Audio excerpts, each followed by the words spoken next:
Hello everyone, once again welcome back to your channel Krida Kshetra. कैसे हैं आप लोग? होप आप लोग बहुत अच्छे होंगे, फिट होगे, फाइन होगे और जहां होगे स्वस्थ होगे। तो दोस्तों आज हम लोग यहाँ पे 60 क्वेश्चन की क्वेश्चन सीरीज करेंगे, जहाँ पे हम लोग 60 क्वेश्चन को सॉल्व करेंगे।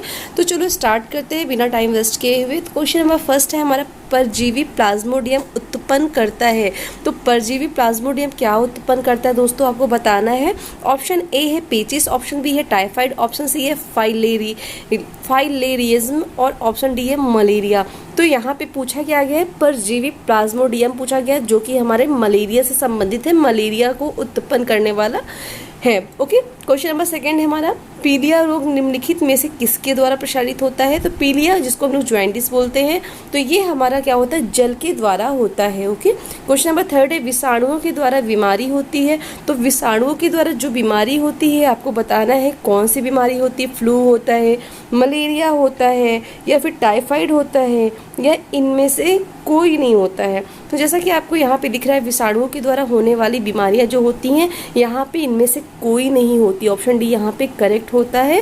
क्वेश्चन नंबर 4 है हमारा, बीसीजी का टीका निम्न में से किसके विरुद्ध प्रतिरक्षा उत्पन्न के लिए लगाया जाता है। तो मीन्स जो बीसीजी का टीका होता है वो हम लोग किस लिए लगाते हैं, कौन सी बीमारी से बचने के लिए लगाते हैं। तो जैसा कि आपको पता होगा, बीसीजी का टीका हम लोग तपेदिक या फिर उसको क्षय रोग भी बोलते हैं, उसके बचाव के लिए लगाते हैं।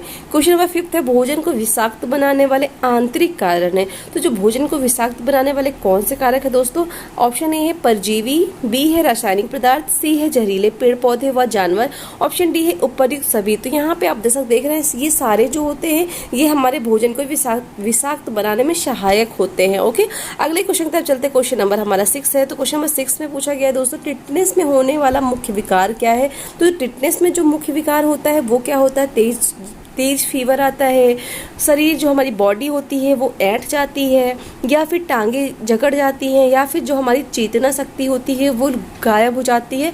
तो जो टिटनेस में होने वाला जो मुख्य विकार होता है दोस्तों, उसमें हमारा शरीर का ऐंठ जाना ये मुख्य विकार होता है। अगले क्वेश्चन नंबर 7 में पूछा गया, संक्रामक रोगों से बचाव का मुख्य क्या उपाय है। तो संक्रामक रोग से जो मुख्य उपाय होता है बचने का, संक्रामक रोग से बचने के लिए हम लोगों को क्या करना चाहिए, टीके लगवाना चाहिए, वैक्सीनेशन करवाना चाहिए। ओके, तो दोस्तों क्वेश्चन नंबर 8 में पूछा गया, वायु द्वारा फैलने वाला रोग है। तो वायु द्वारा हमारा क्या फैलता है, जैसा कि आप जानते हैं। क्वेश्चन नंबर 8 में पूछा गया, वायु द्वारा फैलने वाला रोग है। तो वायु द्वारा फैलने वाले रोग कौन से हैं दोस्तों, बताना है। तो यहाँ पे हैजा, प्लेग, चेचक, रिकेट्स दिया हुआ है। तो इसमें से जो हमारा वायु की द्वारा फैलने वाला रोग है वो हमारा क्या है, हैजा। ओके, क्वेश्चन नंबर 9 हमारा पूछा गया, आधुनिक विचारधारा के अनुसार व्यक्ति का स्वास्थ्य किस स्थिति पर निर्भर करता है। तो शारीरिक स्थिति पर, मानसिक स्थिति पर, आत्मिक स्थिति पर, या इन सभी पर निर्भर करता है। तो करेक्ट आंसर दोस्तों क्या होता है, शारीरिक, मानसिक, आत्मिक, ये सारे होते हैं जिसपे हमारा क्या होता है, व्यक्ति का स्वास्थ्य जो होता है निर्भर करता है। ओके, क्वेश्चन नंबर 10 है दोस्तों, 110 मीटर हर्डल रेस में हर्डल की कुल संख्या कितनी होती है। तो जैसा कि पता ही होगा, 110 मीटर हर्डल रेस में हर्डल की जो संख्या होती है वो 10 होती है। ओके, क्वेश्चन नंबर 11 है, जंजीर गोला फेंक यानी कि हैमर थ्रो में वृत्त का व्यास कितना होता है। तो जो वृत्त का होता है, जो सर्किल होता है, उसका जो डायमीटर होता है वो हमारा 2.135 मीटर होता है, मीन्स 2.135 मीटर होता है। क्वेश्चन नंबर 12 है, गोला फेंक सेक्टर का अंश कोण होता है। गोला फेंक में शॉर्टपट का जो सेक्टर होता है उसका कोण कितना होता है। तो आप सभी जानते होंगे, इसका राइट आंसर क्या होता है, 34.92 डिग्री होता है। ठीक, 34.92 डिग्री होता है। क्वेश्चन नंबर 13 है, पुरुषों की ट्रिपल जंप में टेक ऑफ बोर्ड व लैंडिंग एरिया की दूरी निम्न से कम नहीं होनी चाहिए। तो कितना होना चाहिए, जो हमारा मेल के लिए ट्रिपल जंप में टेक ऑफ बोर्ड व लैंडिंग एरिया की जो दूरी डिस्टेंस होता है वो हमारा 13 मीटर से कम नहीं होना चाहिए। ओके, क्वेश्चन नंबर 14 हमारा पूछा गया, जॉन डीवी ने किस दर्शन का प्रतिपादन किया था। तो जॉन डीवी ने दोस्तों, इसके बारे में हम लोगों ने अच्छे तरीके से डिस्कशन किया हुआ है। जैसा कि आपको पता है, हम लोग यहाँ पे आपके इस चैनल पे यूनिट जो हमारा यूपीएलटी का सिलेबस है वो यहाँ पे हम लोग सिलेबस के अकॉर्डिंग चल रहा है, उसके साथ में हम लोग एमसीक्यूज क्वेश्चन पेपर को भी सॉल्व कर रहे हैं। तो वहाँ पे हमने यूनिट फर्स्ट कंप्लीट की है, सेकंड भी कंप्लीट हो गई है। सेकंड जैसा कि हम लोगों ने स्पोर्ट्स साइकोलॉजी कंप्लीट किया है। देन अभी हम लोग ऑर्गेनाइजेशन एडमिनिस्ट्रेशन पे चल रहे हैं। ओके तो यहाँ पे हमने प्रकृतिवाद, वास्तविकवाद, आदर्शवाद, इन सब के बारे में अच्छे से डिस्कशन किया हुआ है। अगर आपने नहीं देखा तो देख लेना, बिल्कुल क्लियर कर लेना, क्योंकि ये ऐसा टॉपिक है दोस्तों, क्योंकि इससे हर एक पेपर में किसी भी लेवल का हो वहाँ पे इससे क्वेश्चन पूछे जाने निश्चित होते हैं। तो जॉन डीवी ने जो दर्शन का प्रतिपादन किया है वो क्या है, वास्तविकवाद है। ओके क्वेश्चन नंबर 15 है, मेसो साइकिल की अवधि क्या होती है। तो दोस्तों जैसा कि मैंने बताया था 3 होते हैं, मैक्रो, मेसो और माइक्रो। तो जो पहला होता है वो बड़ा होता है, जो कि साल भर चलता है, 1 साल चलने वाली प्रोसेस है, ठीक है, जिसको हम लोग मैक्रो बोलते हैं। दूसरा हमारा मेसो होता है, जिसकी अवधि जो होती है 4 से 6 सप्ताह होती है।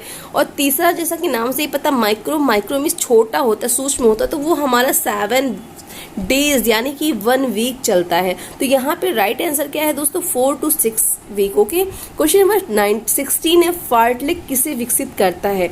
तो फार्टलेग पहले तो जाने, फार्टलेग एक स्वीडिश वर्ड है जिसको हम लोग स्पीड प्ले कहते हैं, और ये हमारे इंडोरेंस में सहनशीलता को डेवलप करने में सहायक होता है। क्वेश्चन नंबर 17 है, पुरुषों के लिए भाले का वेट कितना होता है। तो जो मेल के लिए जेवलिन का वेट होता है आपको बताना कितना होता है। तो ये आप सभी जानते हो कि मेल के लिए जो जेवलिन का वेट होता है 800 ग्राम होता है। ओके क्वेश्चन नंबर 18 है, 4 into 400 मीटर में जो रेस होती है उसमें एक्सचेंज जोन का जो फासला होता है वो कितना होता है। ठीक है, 4 × 400 मीटर की जो दौड़ होती है दोस्तों, वहाँ पे जो एक्सचेंज जोन का जो फासला होता है, जो डिस्टेंस होती है, वो हमारी 20 मीटर होती है। ओके क्वेश्चन नंबर 18 में पूछा गया, डेकाथलॉन कितने दिन की अवधि में पूरा होता है। तो जैसा कि जानते हैं डेकाथलॉन और हेप्टाथलॉन ये 2 इवेंट होते हैं। डेकाथलॉन मेल के लिए है जिसमें 10 इवेंट्स होते हैं, 2 दिन चलता है। हेप्टाथलॉन भी 2 दिन चलता है पर उसमें 7 इवेंट होते हैं, और ये फीमेल के लिए होता है। तो याद रखना, डेकाथलॉन मेल के लिए, हेप्टाथलॉन फीमेल के लिए, दोनों की ही जो ये अवधि होती है 2 दिन की होती है, और डेकाथलॉन में 10 इवेंट होते हैं, हेप्टा में 10 होते हैं। ओके नंबर 20 है दोस्तों, 20 में पूछा गया है, सीनियर पुरुषों हेतु कबड्डी के मैदान की लंबाई चौड़ाई क्या होती है। तो किसके लिए, सीनियर वर्ग के लिए पूछा गया है। तो जैसा कि आपको पता है, जो सीनियर पुरुषों के लिए जो मैदान होता है वो 13 मीटर होता है, मीन्स 13 × 10 मीटर का होता है। और जो फीमेल की बात करें तो जो सीनियर फीमेल होती है उनके लिए 12 × 8 मीटर का होता है। याद रखना 30 × 10 होता है किसके लिए, फीमेल के लिए, और 12 × 8 मीटर जो होता है वो हमारी फीमेल के लिए होता है। ओके अब कबड्डी टीम में जैसा जानते हैं खिलाड़ियों की संख्या टोटल 12 होती है। ठीक है, 7 प्लेयर होते हैं वो एक समय में खेलने वाले प्लेयर होते हैं। मैच की टाइमिंग जो होती है 20-5-20 का होता है। ठीक है, पुरुषों के लिए, महिलाओं के लिए 15-5-15 का होता है। खेल का मैदान जैसा कि बताया कि मैंने 13 मीटर का होता है, मेल जो 13 मीटर का होता है, फीमेल के लिए मीन्स 13 × कह सकते हैं 13 × 10 मीटर का मेल के लिए, फीमेल के लिए 12 × 8 मीटर का होता है। इसकी लॉबी जो होती है वो 1 मीटर की होती है, फीमेल के लिए भी 1 मीटर की होती है। जो बक लाइन होती है मीन्स जिसको हम लोग मिडिल लाइन भी बोलते हैं, वो 3.75 मीन्स 3.75 की होती है, फीमेल के लिए 3 मीटर की होती है। बोनस लाइन जो होती है दोस्तों वो 4.75 की होती है, मीन्स 4.75 मीटर की होती है। ठीक है, और फीमेल की बात करें तो वो 4 मीटर की होती है दोस्तों।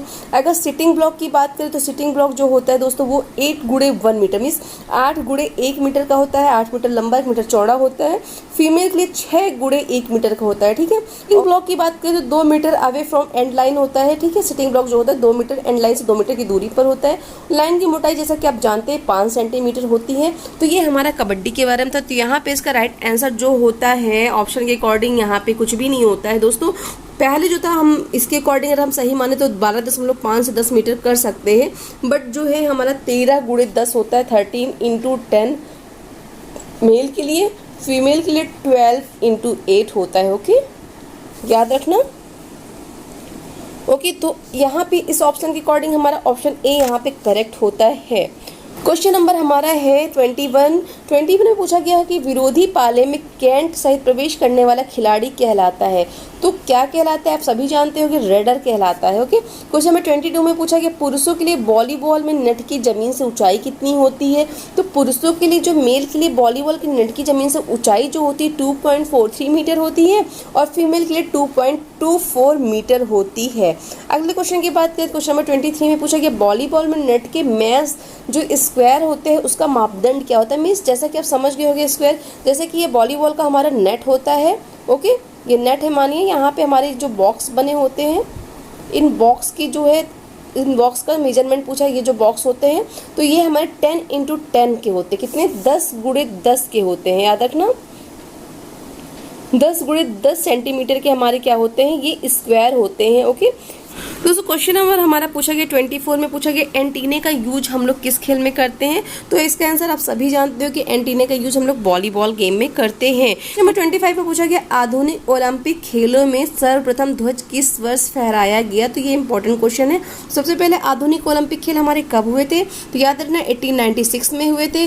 और जो वहाँ पे जो ध्वज था, जो फ्लैग था, वो कब फहराया गया था, तो 1920 में एंटवर्प ओलंपिक में फहराया गया था first time. Okay question number 26 में पूछा गया सन 1909 में सरकार द्वारा भारत में स्काउट मूवमेंट किन के लिए चलाया गया था।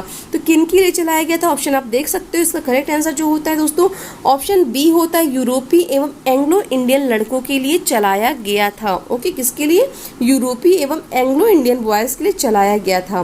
क्वेश्चन नंबर 27 है, ये क्वेश्चन मेरा क्वेश्चन नंबर 27 है दोस्तों, sound mind in a sound body किसने कहा है। तो ये क्वेश्चन हमारा जो टीजीटी का एग्जाम अभी हुआ था पिछला वाला, वहाँ पे ये क्वेश्चन पूछा गया था। ये डेफिनेशन बहुत बार पूछा जाता है और कई बार ये विवादित भी रहता है। आधे लोग अरस्तु मानते, कुछ प्लेटो मानते, बट जो आयोग इसका आंसर मानता है, यूपी में इसको प्लेटो ही मानते हैं, कि जो आयोग मानता है प्लेटो ही मानता है इसे। तो या करेक्ट ऑप्शन जो अगर आता है अरस्तु और प्लेटो, तो उसमें प्लेटो को ही सही करिएगा कि sound mind in a sound body किसने कहा है, मीन्स स्वस्थ शरीर में स्वस्थ मस्तिष्क का निवास होता है, ये हमारे प्लेटो ने कहा है। एरिस्टोटल मत करना कि एरिस्टोटल ने कहा है, ठीक है, किसने कहा है, प्लेटो ने कहा है।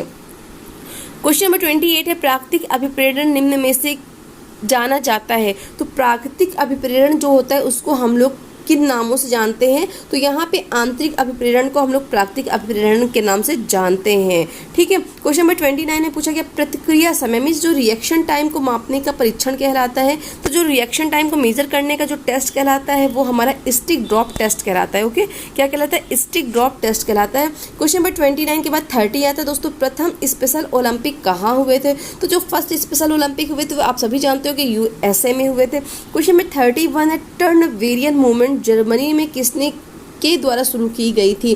तो इसके बारे में हम लोगों ने बहुत अच्छे से डिस्कशन किया हुआ है दोस्तों।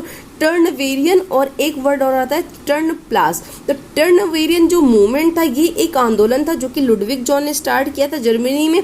और टर्न प्लास क्या था, आपको ये होमवर्क क्वेश्चन है, आपको ये बताना टर्न प्लास है क्या। ठीक है, किसको हम लोग टर्न प्लास कहते हैं इतना आपको बताना है, ये आपका होमवर्क क्वेश्चन है। ओके टर्न प्लास, ओके मैंने क्या पूछा, टर्न प्लास पूछा है। टर्न प्लास है क्या, इसका आंसर आप दीजिएगा कमेंट सेक्शन में जाके। और टर्न वेरियन हमारे लुडविग जॉन ने दिया था, ये एक मूवमेंट है, एक आंदोलन है। ओके क्वेश्चन नंबर 32 में पूछा गया हृदय की ओर रक्त लाने वाली नलिकाएं कहलाती हैं। तो जो हमारे हृदय की ओर रक्त लाती हैं वे जो नलिकाएं होती हैं उनको हम लोग क्या कहते हैं दोस्तों, उनको हम लोग कहते हैं शिराएं। ऑप्शन यहाँ पे बी जो होता है वो करेक्ट होता है। अगले क्वेश्चन की तरफ चलते, क्वेश्चन नंबर हमारा 33 है। 33 में पूछा गया कैपिलरीज जोड़ती हैं। तो कैपिलरीज किसको जोड़ती दोस्तों, कैपिलरीज जो जोड़ती हैं वो धमनी और शिराओं को जोड़ती हैं, कनेक्ट करती हैं। ओके क्वेश्चन नंबर 34 है, ट्रंक और लोअर एक्सट्रीमिटीज को जोड़ने वाली हड्डी है। तो ट्रंक और लोअर एक्सट्रीमिटीज को जोड़ने वाली हड्डी को हम लोग क्या कहते हैं, पेल्विक गर्डल कहते हैं। ओके क्वेश्चन नंबर 35 है। 35 में कहा है सिस्टोल और डायस्टोल का अंतर कहलाता है। तो ये आप सभी जानते हो सिस्टोल और डायस्टोल के बीच का जो अंतर होता है वो हमारा क्या कहलाता है, पल्स प्रेशर कहलाता है। ओके ऑप्शन यहाँ पे सी करेक्ट होता है, पल्स प्रेशर। क्वेश्चन नंबर 36 है, अंगूर की गुच्छों की समान संरचना एल्वुलाई किस तंत्र से संबंधित है। तो एल्वुलाई के बारे में जैसा कि बताया मैंने, एल्वुलाई जो होता है हमारे श्वसन तंत्र से संबंधित होता है और एल्वुलाई में ही गैसेस एक्सचेंज प्रोसेस होती है। तो किससे रिलेटेड है, ये श्वसन तंत्र से है। ऑप्शन यहाँ पे सी करेक्ट होता है। क्वेश्चन नंबर 37 में पूछा गया बाराबती स्टेडियम कहाँ स्थित है। तो ये हम लोगों ने पहले क्वेश्चन सीरीज में सॉल्व किया था और आपको पता होगा बाराबती स्टेडियम जो है वो हमारे कटक में है। क्वेश्चन नंबर 38 में पूछा गया निम्न में से खो खो में किसे अर्जुन पुरस्कार से सम्मानित किया गया है। तो यहाँ पे इसका करेक्ट आंसर जो होता है दोस्तों ऑप्शन ए होता है, नीलिमा चंद्रकांत सरोलकर को। याद रखना नीलिमा सरोलकर को अर्जुन पुरस्कार से सम्मानित किया गया है खो खो में। अगला क्वेश्चन हमारा 39 है, गैम्बिट किस खेल से संबंधित है। तो ये क्वेश्चन आप लोगों ने बहुत बार सॉल्व किया होगा। क्वेश्चन नंबर 39 में पूछा कि गैम्बिट किस खेल से संबंधित है। तो गैम्बिट के बारे में आपने क्वेश्चन कई बार सॉल्व किया होगा तो आप इसका आंसर जानते होंगे। तो गैम्बिट का यूज जो होता है दोस्तों हम लोग किस में करते हैं, स्नूकर में करते हैं। यहाँ पे राइट आंसर जो होता है ऑप्शन डी हो जाता है। क्वेश्चन नंबर हमारा 40 है, पूछा गया पट्टर शब्द किस खेल से संबंधित है। तो जो ये पट्टर शब्द है वो हमारे हॉर्स रेसिंग से संबंधित है। क्वेश्चन नंबर 41 में पूछा गया वॉलीबॉल में नेट में लगी जो साइड की पट्टी की चौड़ाई होती है वो कितनी होती है। तो दोस्तों जो साइड की पट्टी होती है वो 5 सेंटीमीटर की होती है, ऊपर वाली 7 सेंटीमीटर की होती है। याद रखना 5, 7। करेक्ट आंसर ऑप्शन सी यहाँ पे करेक्ट होता है। नेट की ऊंचाई जैसा कि आप जानते हैं मेल के लिए 2.43, फीमेल के लिए 2.24 मीटर होती है। ओके, क्वेश्चन नंबर हमारा नेक्स्ट है 42, डायरिया किसके द्वारा होता है। तो डायरिया जो होता है दोस्तों वो प्रोटोजोआ के कारण होता है। ऑप्शन यहाँ पे सी जो होता है करेक्ट होता है। अगला क्वेश्चन हमारा खेल प्रबंधन है। तो खेल प्रबंधन जैसा कि आप जानते हैं जो खेल प्रबंधन हमारा कला और विज्ञान दोनों है। तो यहाँ पे तो सिर्फ कला दिया हुआ है और ये क्वेश्चन ये जो ऑप्शन है किसी काम के नहीं, चौड़ा छोटा है तो कोई मतलब का नहीं है। तो यहाँ पे करेक्ट आंसर क्या हो जाता है, कला है। खेल प्रबंधन एक कला है। ओके, क्वेश्चन नंबर 44 की तरफ चलते। 44 में पूछा गया दोस्तों पुरुषों की तुलना में स्त्रियों का पेल्विक रीजन क्या होता है। तो आप सभी जानते हो कि मेल की अपेक्षा फीमेल का जो पेल्विक रीजन होता है वो चौड़ा होता है। क्वेश्चन नंबर हमारा 45 है, क्रेशमर की पुस्तक, याद रखना क्रेशमर की पुस्तक का नाम क्या है, फिजिक्स एंड कैरेक्टर है। तो क्रेशमर की पुस्तक फिजिक्स एंड कैरेक्टर के अकॉर्डिंग शारीरिक बनावट का वर्गीकरण है। तो क्रेशमर ने कौन सा वर्गीकरण किया था, क्लासिफिकेशन किया था बॉडी का, इसके बारे में डिस्कशन किया है हमने। अगर आपने देखा होगा तो आपको जरूर पता होगा और नहीं भी देखा होगा तो भी आपको पता होगा क्योंकि आप तैयारी करो तो ये तो नॉर्मल सी बात है। क्योंकि क्रेशमर, हिप्पोक्रेट्स, ये सारे क्लासिफिकेशन, शेल्डन, ये सारे बहुत ही इंपॉर्टेंट है, हर एक एग्जाम में पूछे ही जाते हैं। This is a most important question. तो क्रेशमर की बुक का नाम फिजिक्स एंड कैरेक्टर है। इन्होंने जो क्लासिफिकेशन किया था दोस्तों वो किया था पिकनिक, एथलेटिक, एस्थेनिक, डायप्लास्टिक। तो ऑप्शन यहाँ पे बी जो होता है वो करेक्ट होता है। क्वेश्चन नंबर 46 में पूछा गया घुटने का जोड़ किस प्रकार के लीवर का उदाहरण है। तो ये भी बहुत अच्छा क्वेश्चन है। तो घुटने का जोड़ जो होता है दोस्तों किस प्रकार के लीवर का उदाहरण है। तो यहाँ पे जो लीवर हमारा होता है मीन्स उत्तोरक जिसको बोलते हैं, तो टाइप 3 जो होता है वो हमारे घुटने के जोड़ का उदाहरण है। अगला क्वेश्चन 47 में पूछा गया एंकल ज्वाइंट किस प्रकार के लीवर का उदाहरण है। तो एंकल ज्वाइंट जो होता है वो हमारे टाइप 1, टाइप 2, टाइप 3 किसका उदाहरण। तो यहाँ में इसमें से किसी का भी नहीं है। ओके, क्वेश्चन नंबर 48 है डेल्टॉइड मांसपेशी किस प्रकार की मांसपेशी का उदाहरण है। तो जो ये डेल्टॉइड मसल होती है ये हमारे ट्रायंगुलर मसल का, ट्रायंगुलर जो मांसपेशी होती है उसका एग्जाम्पल है। ठीक है, क्वेश्चन नंबर 49 है प्रोनेटर क्वाड्रेटस जो होता है किस प्रकार की मांसपेशी का उदाहरण है। तो जो प्रोनेटर क्वाड्रेटस होता है वो हमारी क्वाड्रिलेटरल मांसपेशी का उदाहरण है। ऑप्शन ए करेक्ट होता है। क्वेश्चन नंबर 50 पेनीफॉर्म मांसपेशी वर्गीकृत है। तो पेनीफॉर्म जो मसल्स होती है वो हमारी यूनिपिनेट, बाइपिनेट और मल्टीपिनेट में क्या होती है, वर्गीकृत होती, क्लासिफिकेशन इसका किया जाता है। क्वेश्चन नंबर 51 है वायु और रक्त के बीच ऑक्सीजन और कार्बन डाइऑक्साइड की अदला बदली होने को कहते हैं। तो क्या कहते हैं दोस्तों, उसको आप सभी जानते होंगे ऑप्शन देख के। ऑप्शन ए जो होता है श्वसन तंत्र का कार्य। तो यहाँ पे करेक्ट आंसर जो होता है ऑप्शन ए होता है। और जैसा कि मैंने बताया जो अदला बदली होती गैसों की, ऑक्सीजन और कार्बन डाइऑक्साइड की, वो हमारी एल्वोलाई में होती है। ठीक है, अगला क्वेश्चन हमारा हड्डियों में कुछ हिस्से ब्रेक आती है उसे कहते हैं। तो हड्डियों के कुछ हिस्से जो ब्रेक हो जाते हैं उसको हम लोग ग्रीन स्टिक फ्रैक्चर कहते हैं। ग्रीन स्टिक फ्रैक्चर किससे होता है, सबसे ये क्वेश्चन बहुत बार आता है कि ग्रीन स्टिक फ्रैक्चर किसको होता है। तो याद रखना ग्रीन स्टिक फ्रैक्चर बच्चों में होता है। इसमें क्या होता है कि हमारी जो हड्डी होती है वो क्या होती है, वो टूटती नहीं है, मुड़ जाती। क्यों, क्योंकि बच्चे जो होते हैं बहुत ही, उनकी हड्डियां जो होती है, बोन होती है, बहुत ही सॉफ्ट होती हैं, पूरी तरीके से डेवलप नहीं हुई होती हैं, तो वो टूटती नहीं है दोस्तों, मुड़ जाती है। फॉर एग्जांपल अगर आप एक कोई सॉफ्ट से स्टिक लो, मुलायम से स्टिक लो, उसको अगर आप मोड़ोगे तो वो मुड़ जाएगी, टूटेगी नहीं। तो सेम यहाँ पे ग्रीन स्टिक फ्रैक्चर, जैसा कि नाम से समझ में आ रहा है, स्टिक, ग्रीन स्टिक लिया आपने, उसको फोल्ड किया तो टूटेगी नहीं, वो मुड़ जाएगी क्योंकि वो मुलायम नाजुक होती है, पूरी तरीके से डेवलप नहीं होती। तो ये याद रखना बच्चों में होता है। और यहाँ पे जो हड्डियां का कुछ हिस्से ब्रेक हो जाते हैं उसे हम लोग ग्रीन स्टिक फ्रैक्चर कहते हैं। और क्वेश्चन नंबर 53 क्रॉसिंग चोट के कारण बोन स्प्लिंटर या सेटल हो जाता है, इसे क्या कहते हैं, साधारण fracture, communicated fracture, multiple fracture या मिश्रित फ्रैक्चर। तो यहाँ पे जो राइट आंसर दोस्तों होता है हमारा ऑप्शन बी होता है, कम्युनिकेटेड फ्रैक्चर मीन्स जो क्रॉसिंग चोट के कारण जो हमारी बोन स्प्लिंटर या सेटर हो जाता है उसको हम लोग कम्युनिकेटेड फ्रैक्चर कहते हैं। ओके, क्वेश्चन नंबर 54 है, बास्केटबॉल की जो बोर्ड की जमीन से ऊंचाई होती है वो कितनी होती है, आपको बताना है। तो बास्केटबॉल बोर्ड की जो जमीन से ऊंचाई होती है दोस्तों, आप सभी जानते होंगे 275 से 290 तक होती है, मीन्स 2.75 मीटर से 2.90 मीटर तक होती है। क्वेश्चन नंबर 55 है, प्लाज्मा में कितने परसेंटेज वाटर होता है, पानी होता है। तो आप सभी जानते होंगे प्लाज्मा में हमारा 90%, 90% वाटर होता है। क्वेश्चन नंबर हमारा 56 है, 56 में पूछा गया हर्बल गार्डन स्टेडियम स्थित है। तो हर्बल गार्डन स्टेडियम हमारा कहाँ स्थित है, ये हमारा मुंबई में स्थित है। ओके, क्वेश्चन नंबर हमारा 57 है, 57 में पूछा कि डूरंड कप संबंधित है। तो आप सभी जानते हो कि डूरंड कप हमारा किससे संबंधित है दोस्तों, फुटबॉल से रिलेटेड है। ऑप्शन यहाँ पे सी जो होता है वो करेक्ट होता है। क्वेश्चन नंबर 58 है, सूर्य की किरणों से प्राप्त होने वाला विटामिन है। तो सूर्य की किरणें से जो प्राप्त होने वाला विटामिन है वो हमारा विटामिन डी होता है।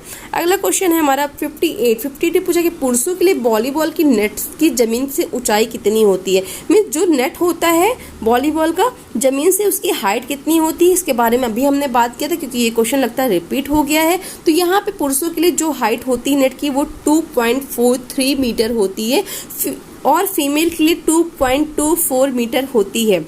अगले क्वेश्चन की तरफ चलते, क्वेश्चन नंबर 60 है, वॉलीबॉल में महिलाओं के लिए नेट की ऊंचाई होती है, जैसा कि अभी मैंने बताया, मेल के लिए 2.43 मीटर, फीमेल के लिए 2.24 मीटर होती है। क्वेश्चन नंबर 61 है, खो खो में स्वतंत्र क्षेत्र की चौड़ाई कितनी होती है। स्वतंत्र क्षेत्र में समझ रहे, फ्री जो एरिया होता है, जो फ्री जोन होता है, उसकी जो चौड़ाई होती है वो पूछी गई कितनी होती है।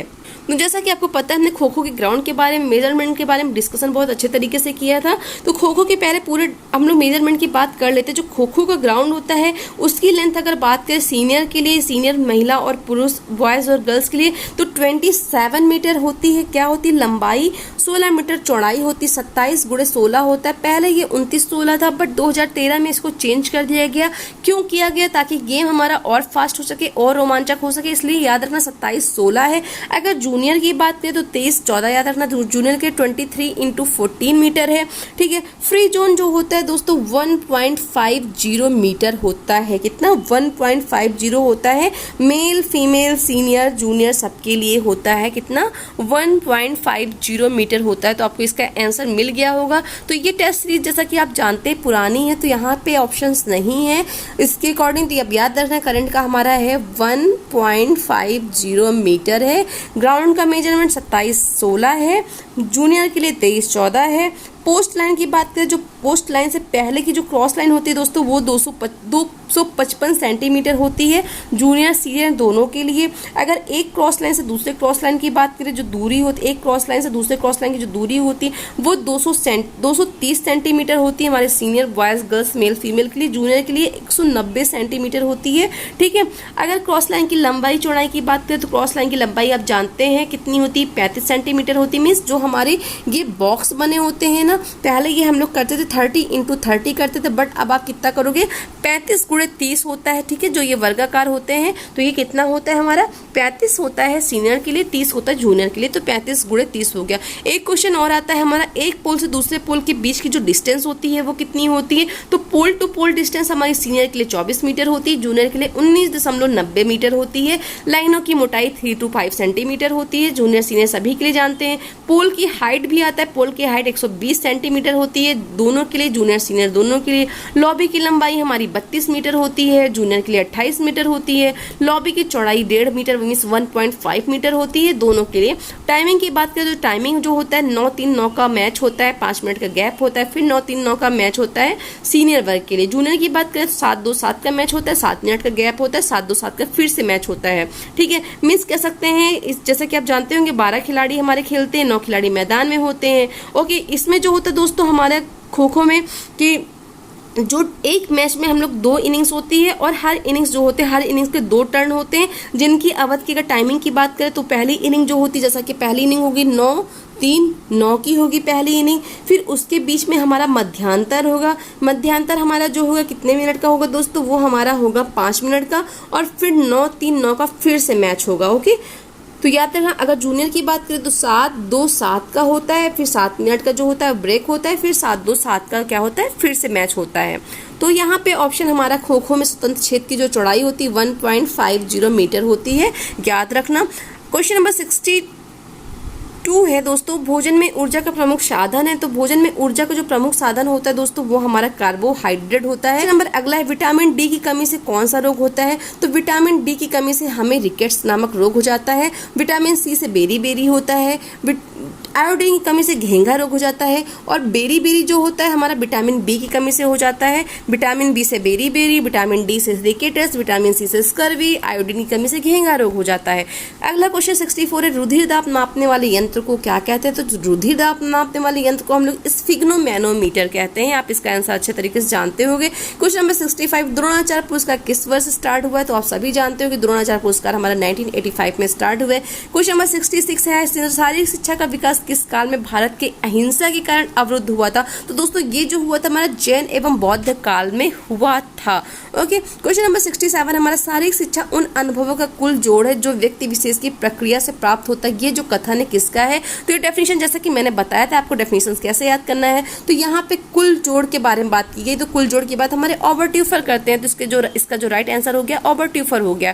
क्वेश्चन नंबर 68 में पूछा गया, शारीरिक शिक्षा स्वास्थ्य कार्यक्रमों का अति महत्वपूर्ण भाग है। शारीरिक शिक्षा के संदर्भ में विचारों का उक्त अंश कथन है। तो ये जो कथन है ये हमारे इन सब ने, माध्यमिक शिक्षा आयोग ने, कोठारी आयोग ने, मुदालियर आयोग ने, इन सब ने मिलकर ये कथन कहा है। ओके, मीन्स हमारा 68 का जो करेक्ट आंसर होता है दोस्तों ऑप्शन डी यहाँ पे करेक्ट हो जाता है। 69 में पूछा गया, किस मंत्रालय की रिपोर्ट में शारीरिक शिक्षा एक ऐसी शिक्षा है जो बालक के संपूर्ण व्यक्तित्व, किसकी बात की है, बालक के संपूर्ण व्यक्तित्व के विकास के बारे में बात कर रहा है। तो ये हमारे शिक्षा मंत्रालय ने कहा है। ओके, ये क्वेश्चन हमने पहले भी सॉल्व किया है। तो संपूर्ण व्यक्तित्व के बारे में कौन बात करता है, शिक्षा मंत्रालय कर रहा है।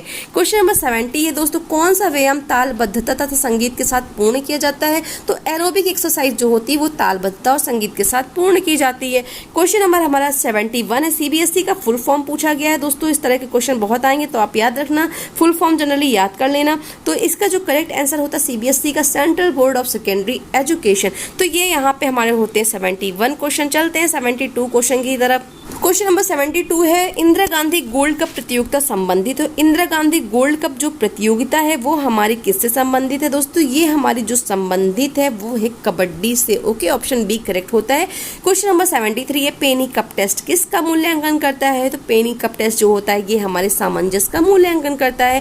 क्वेश्चन नंबर 74 है, किस विटामिन की कमी से मनुष्य में हेमरेज का खतरा बढ़ जाता है। तो आप सभी जानते हो कि विटामिन के की कमी से हो जाता है मनुष्य को हेमरेज का खतरा हो जाता है। तो मैंने सोचा था 260 क्वेश्चन कराऊंगी, पर यहाँ पे 125 की क्वेश्चन की सीरीज थी तो मैंने सोचा था हाफ कराऊंगी, बट चलो हम लोग यहाँ पे 125 क्वेश्चन पूरे कर लेते हैं, कवर ही कर लेते हैं। ओके, क्वेश्चन नंबर 75 है, संपूर्ण देश के खेल के प्रतियोगी स्तरों के सुधार पर बल देता है राष्ट्रीय खेल नीति का। मीन्स पूछा गया है राष्ट्रीय खेल नीति का ये कौन सा भाग है जो संपूर्ण देश के खेल प्रतियोगी स्तरों के सुधार के बारे में बात करता है। तो दोस्तों ये पहला भाग है हमारी राष्ट्रीय खेल नीति का। दूसरा क्वेश्चन 76 से पूछा गया, संपूर्ण देश में खेल का वातावरण पैदा करने की बात कौन करता है। यहाँ पे क्या था, संपूर्ण देश में खेल के प्रतियोगी स्तरों को सुधार पर बल देना पूछा था, और यहाँ पे संपूर्ण देश में खेल का वातावरण पैदा करने की बात कही गई है। तो ये भी हमारे जो हमारा प्रथम भाग है वहां पे इसके बारे में बात किया गया है। ओके, क्वेश्चन नंबर 77 में पूछा गया, अब तक कितने ओलंपिक खेल संपन्न हो चुके हैं। तो अभी तक जो हमारा ये हुआ है 32वां संस्करण था जो कि हुआ है दोस्तों। क्वेश्चन नंबर 78 है, 28वें ओलंपिक खेल चले 28वें ओलंपिक खेल चले। तो मतलब जो 28वां ओलंपिक खेल कब से कब तक चला था पूछा गया था, इसका आपको आंसर देना है। तो जो 28वां ओलंपिक खेल का जो टाइम था दोस्तों वो हमारा चला था 13 से 19 अगस्त चला था, जो कि 2004 में हुआ था। ऑप्शन बी यहाँ पे करेक्ट होता है। क्वेश्चन नंबर हम लोग चलते हैं 79 की तरफ। 79 में पूछा गया, ओलंपिक खेलों में भारत ने सर्वाधिक पदक प्राप्त किए हैं। तो आप सभी जानते होंगे हॉकी में प्राप्त किया है। क्वेश्चन नंबर 80, शारीरिक शिक्षा का लक्ष्य क्या है। तो शारीरिक शिक्षा का लक्ष्य क्या होता है, मनुष्य का सर्वांगीण विकास करना होता है। क्वेश्चन नंबर हमारा 81 है, भारतीय ओलंपिक परिषद में ओलंपिक 2004 में कितने सदस्यों की नियुक्ति अधिकारियों का चयन किया गया था। मीन्स जो हमारे भारतीय ओलंपिक परिषद में ओलंपिक जो 2004 के लिए कितने अधिकारियों का चयन किया गया, तो 46 अधिकारियों का चयन किया गया था। मीन्स 46 अधिकारियों का चयन किया गया था। क्वेश्चन नंबर 82 है विद्यालय भवन की साज सज्जा का दायित्व किस पर होता है? तो ये हमारे नेतृत्वकर्ता पर होता है। क्वेश्चन नंबर 83 है पूछा कि किसके अनुसार पर्यवेक्षण, शिक्षण सामग्री, शिक्षण विधि व मूल्यांकन आदि के सुधार की प्रक्रिया है? ये कथन जो है हमारे कॉर्टर वी गुड ने कहा है। क्वेश्चन नंबर 84 है राज्य में विश्वविद्यालयों के कुलाधिपति होते हैं, तो राज्य के जो विश्वविद्यालय के कुलाधिपति होते हैं वो कौन होते हैं आपको बताना है, तो वो हमारे राज्यपाल होते हैं।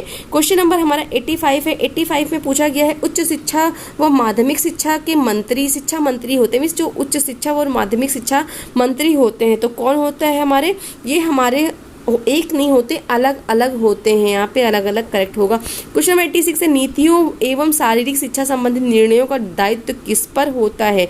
तो जो नीतियों और शारीरिक शिक्षा संबंधी जो दायित्व होता है वो हमारे किस पर होता है? शिक्षा मंत्री, खेल मंत्री, राज्यपाल, इन सभी पर होता है। क्वेश्चन नंबर 87 खेल मंत्री की सहायता के लिए होते हैं शिक्षा सचिव, शिक्षा सचिवालय, ए और बी दोनों करेक्ट होता है यहाँ पे। क्वेश्चन नंबर 88 है कौन सा व्यायाम आइसोटोनिक नहीं है? तो यहाँ पे कौन सा व्यायाम आइसोटोनिक नहीं, इसके बारे में लोगों ने बहुत अच्छे से डिस्कशन किया है, आइसोटोनिक, आइसोमेट्रिक, आइसोकाइनेटिक, इन सब के बारे में। तो यहाँ पे जो करेक्ट आंसर होता है दोस्तों वो दीवार को ढकेलना, यहाँ पे आइसोटोनिक नहीं है।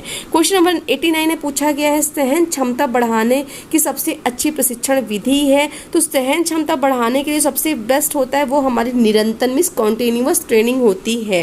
क्वेश्चन नंबर 90 है। 90 में पूछा गया है आइसोकाइनेटिक व्यायामों की खोज कब हुई है? तो आइसोकाइनेटिक व्यायाम का जो खोज है वो 1968 में हुई है। क्वेश्चन नंबर 91 में पूछा गया मनुष्य शरीर में सबसे छोटी हड्डी होती है? तो ऐसा तो आप सभी जानते हो मनुष्य शरीर में सबसे छोटी हड्डी कान की स्टेपीज होती है, बट ऑप्शन के अकॉर्डिंग यहाँ पे टार्सल हमारी होती है सबसे छोटी।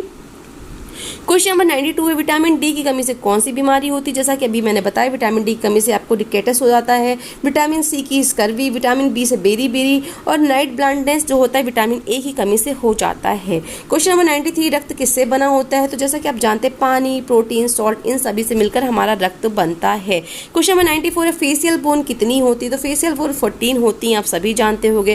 क्वेश्चन नंबर 95 है सेल्डन द्वारा शरीर का प्रकार वर्गीकरण है? तो सेल्डन ने हमारे एंडोमार्फ, मेसोमार्फ, एक्टोमार्फ, उपरोक्त सभी, इन सभी को हमारे सेल्डन ने क्लासिफिकेशन दिया था बॉडी का।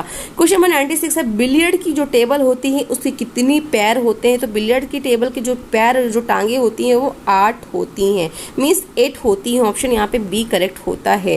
क्वेश्चन नंबर 97 है शरीर में प्राकृतिक सुरक्षा का कार्य करता है? तो शरीर में प्राकृतिक सुरक्षा का कार्य विटामिन ई करता है। क्वेश्चन नंबर 98 है मिश्रित होती है? तो मिश्रित क्या होती है दोस्तों? मिश्रित जो होती है अनुसूची होती है, प्रश्नावली होती है, मापनी होती है। तो मिश्रित जो होती है दोस्तों वो हमारी क्या होती है? वो हमारी होती है मापनी, ऑप्शन सी करेक्ट होता है। क्वेश्चन नंबर 99 है कौन सा प्रश्नावली का प्रकार नहीं है? प्रतिबंधित, खुली, मिश्रित, अवलोकन। तो यहाँ पे जो प्रश्नावली का प्रकार नहीं है वो हमारा होता है अवलोकन। ओके, ऑप्शन यहाँ पे डी करेक्ट होता है। 100 में पूछा गया अनुसूची मुख्यतः कितने प्रकार की होती है? तो अनुसूची हमारी 4 प्रकार की होती हैं। क्वेश्चन नंबर 101 में पूछा गया कौन सा अनुसूची का प्रकार नहीं है? तो कौन सा अनुसूची का प्रकार नहीं है दोस्तों आपको बताना है। तो यहाँ पे जो राइट ऑप्शन होता है वो निर्धारण होता है, निर्धारण जो होता है अनुसूची का प्रकार नहीं है। क्वेश्चन नंबर 102 की तरफ चलते हैं। 102 में पूछा गया कौन सा अनुसूची का प्रकार नहीं है? तो यहाँ पे पूछा गया तो प्रकार है, यहाँ पे पूछा गया नहीं है, तो चित्र रूपी प्रकार नहीं होता है यहाँ पे। क्वेश्चन नंबर 103 में पूछा गया निर्धारण मापनी के अंतर्गत आते हैं? तो निर्धारण मापनी के अंतर्गत सांख्यिकी मापनी, ग्राफ मापनी, स्तर मापनी, ये सारे आते हैं, ऑप्शन डी करेक्ट होता है। क्वेश्चन नंबर 104 है वैज्ञानिक दृष्टि से अवलोकन कितनी प्रकार का होता है? तो वैज्ञानिक दृष्टि जो अवलोकन होता है वो हमारा 4 प्रकार का होता है। क्वेश्चन नंबर 105 है अंतराल प्रशिक्षण विधि के प्रतिपादक कौन है? तो ये जरूर याद कर लेना, अंतराल प्रशिक्षण विधि, निरंतर प्रशिक्षण विधि, फार्टलेक प्रशिक्षण विधि, इनके फादर के नेम को, फादर का नाम याद कर लेना। इस पे मैंने वीडियो बनाया हुआ है, आप वहाँ पे जाके देख सकते हो। तो बिकेला जो है वो अंतराल प्रशिक्षण विधि के फादर कहलाते हैं, प्रतिपादक कहलाते हैं। क्वेश्चन नंबर 106 है किसके अनुसार खेल प्रशिक्षण एक नियोजित व नियंत्रित प्रक्रिया है जिसके द्वारा लक्ष्य की प्राप्ति की जाती है? तो ये जो स्टेटमेंट है ये हमारे पीटर जोसेफ का है। किसने कहा है? पीटर जोसेफ का है। क्वेश्चन नंबर 107 निम्न में से कौन सा व्यायाम का प्रकार नहीं है? तो आइसोटोनिक, आइसोकाइनेटिक, आइसोमेट्रिक, ये सारे हमारी व्यायाम है, बट आइसोबॉरिक ये कुछ नहीं होता। यहाँ पे ए ऑप्शन करेक्ट होता है। ओके, क्वेश्चन नंबर 108 में पूछा कि खेल कूद प्रशिक्षण के कितने प्रमुख उद्देश्य होते हैं? तो ये क्वेश्चन हम लोगों ने पहले भी सॉल्व किया है, तो आप सभी जानते हो कि 4 होते हैं। क्वेश्चन नंबर 109 है, निम्न में से कौन सा खेलकूद प्रशिक्षण का मुख्य उद्देश्य नहीं है? तो यहाँ पे जो उद्देश्य नहीं होता है दोस्तों, वो हमारा क्या होता है, यहाँ पे आध्यात्मिक जो होता है ये कोई उद्देश्य नहीं होता है। बाकी व्यक्तित्व विकास, सामाजिक विकास, शैक्षिक विकास, ये सब कुछ हमारे खेलकूद प्रशिक्षण के द्वारा होता है। क्वेश्चन नंबर 110 है, मिस मानसिक विकास व भावनात्मक विकास किस विकास के अंतर्गत आते हैं? तो मानसिक विकास, भावनात्मक विकास, ये सारे जो आते हैं हमारे व्यक्तित्व विकास के अंतर्गत आते हैं। मीन्स ऑप्शन डी करेक्ट होता है। क्वेश्चन नंबर हमारा 111 है, शक्ति परिमाण दर्शाने के लिए एफपीएस पद्धति का इकाई प्रयुक्त होती है। तो एफपीएस पद्धति के बारे में पूछा गया है, इसकी इकाई प्रयुक्त होती है, इसको हम लोग क्या कहते हैं, पाउंड बोलते हैं। यहाँ पे राइट आंसर हमारा ए हो जाएगा, option A. Okay, question number हमारा 112 है, उसमें पूछा गया एमकेएस पद्धति में शक्ति परिमाण दर्शाने के लिए प्रयुक्त होने वाली इकाई कौन सी है? तो एमकेएस के लिए जो प्रयुक्त होने वाली इकाई है वो हमारी डाइंस है। ओके, ऑप्शन सी यहाँ पे करेक्ट होता है। क्वेश्चन नंबर हमारा 130, मांसपेशियों द्वारा उत्पन्न शक्ति कितने प्रकार की होती है? तो मांसपेशियों की द्वारा उत्पन्न शक्ति हमारी 3 प्रकार की होती है। क्वेश्चन नंबर 114 है, मांसपेशियों द्वारा उत्पन्न शक्ति है तो स्थिति शक्ति, गति शक्ति, तीव्र शक्ति, ये सारी होती हैं। ओके, ऑप्शन यहाँ पे डी करेक्ट होता है। क्वेश्चन नंबर 150, डायनामोमीटर से मापन करते हैं। तो डायनामोमीटर से क्या मापन करते हैं दोस्तों? गति शक्ति, तीव्र शक्ति, स्थिति शक्ति, या इन सभी का मापन करते हैं। तो ऑप्शन यहाँ पे बी करेक्ट होता है, स्थिति शक्ति का मापन करते हैं। क्वेश्चन नंबर 116 है, पावर मीटर में बंधे बॉल पर घूसा मारकर किस शक्ति का मापन करते हैं? तो यहाँ पे हम लोग घूसा मारेंगे तेज से, तो यहाँ पे जैसा कि दिख रहा है तीव्र शक्ति का मापन करते हैं। ओके, क्वेश्चन नंबर 117 है, कौन सा श्वसन तंत्र का अंग नहीं है? तो फेफड़े, श्वास नली, नासामार्ग, ये सारे श्वसन तंत्र के पार्ट हैं, बट हृदय नहीं है। हमारा ऑप्शन ए यहाँ पे करेक्ट होता है। क्वेश्चन नंबर 118 है, शारीरिक शिक्षा का लक्ष्य आधारित होता है। तो शारीरिक शिक्षा का लक्ष्य शैक्षिक तथ्यों, सामाजिक तथ्यों, वैज्ञानिक तथ्यों, ए और बी दोनों। तो इसका जो करेक्ट आंसर दोस्तों होता है वो हमारा होता है वैज्ञानिक तथ्यों पर आधारित होता है। अगला क्वेश्चन 119 है, एक खिलाड़ी दूसरे खिलाड़ी से भिन्न होता है, उसका रीजन बताना, शारीरिक स्वास्थ्य, शारीरिक प्रकार, मनोवैज्ञानिक योग्यता, या इन सभी में। तो यहाँ पे इसका करेक्ट आंसर आप सभी समझ गए होंगे, इन सभी में डी ऑप्शन करेक्ट होता है। क्वेश्चन नंबर 120, शारीरिक शिक्षा का लक्ष्य होता है। तो शारीरिक शिक्षा का लक्ष्य परिवर्तनीय, संशोधनी, ए और बी दोनों। तो यहाँ पे ए और बी दोनों करेक्ट होते हैं, परिवर्तनीय भी होता है, संशोधनी भी होता है। क्वेश्चन नंबर 121 है, जिस आहार में सभी पोषक तत्व तो उचित अनुपात में उपस्थित रहते हैं उसे कहते हैं, तो उसे संतुलित आहार कहते हैं। क्वेश्चन नंबर 122 है, खिलाड़ी को कैलोरी की आवश्यकता होती है। तो खिलाड़ी को जो कैलोरी की आवश्यकता होती है दोस्तों वो आपको पता ही होगा, हम जो नॉर्मल व्यक्ति होते हैं उनसे अधिक ही ज़रूरत होती है खिलाड़ियों को। तो यहाँ पे करेक्ट आंसर सी हो जाएगा, समान लोगों से अधिक जो आवश्यकता होती है खिलाड़ियों को। ओके, क्वेश्चन हमारा है कि क्वेश्चन नंबर हाँ, क्वेश्चन नंबर 122 का राइट आंसर जो होता है ऑप्शन सी होता है, समान लोगों से अधिक आवश्यकता होती है। क्वेश्चन नंबर 123 में पूछा गया, एक विश्वविद्यालय स्तर पर 20 वर्षीय एथलीट युवक को प्रतिदिन कैलोरी की आवश्यकता होती है, लगभग कितनी कैलोरी चाहिए? एक विश्वविद्यालय स्तर पर एक 20 वर्षीय एथलीट है, उसको कितनी कैलोरी की आवश्यकता होगी दोस्तों? उसको जो होगी 3500 कैलोरी की आवश्यकता होगी। क्वेश्चन नंबर 124 है, amateur athletic federation means AAFI की स्थापना कब हुई थी? तो AAFI की स्थापना जो हुई थी वो 1946 में हुई थी।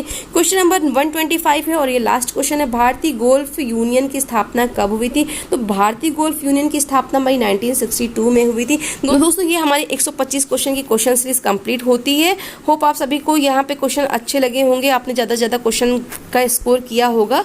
और पहली बार यह चैनल पर विजिट कर रहे हो, चैनल को लाइक शेयर सब्सक्राइब करके बेल आइकन को प्रेस कर देना, और बेल आइकन को प्रेस करने के बाद ऑल पर क्लिक कर देना, ताकि आने वाली जितनी भी नोटिफिकेशन है आपको मिल सके। और स्टडी करते रहिए, टीजीटी की वैकेंसी आ गई है, जुलाई तक में आपको एलटी की भी वैकेंसी देखने को मिलेगी। जैसा कि पता है राजस्थान का भी एग्जाम है, नेट का भी एग्जाम है, बहुत सारे एग्जाम है, इसलिए पढ़ाई को जितना भी टाइम मिलता है, आधे घंटे 2 घंटे 1.5 घंटे जिस हिसाब से कर सको थोड़ा थोड़ा सा पढ़ते रहो, क्योंकि बूंद बूंद से घड़ा भरता है, और जो कोशिश करते हैं मेहनत करते हैं उनकी हार कभी नहीं होती है। तो इसी के साथ मिलते हैं अगले वीडियो में, तब तक के लिए आप सभी को नमस्कार, आपका दिन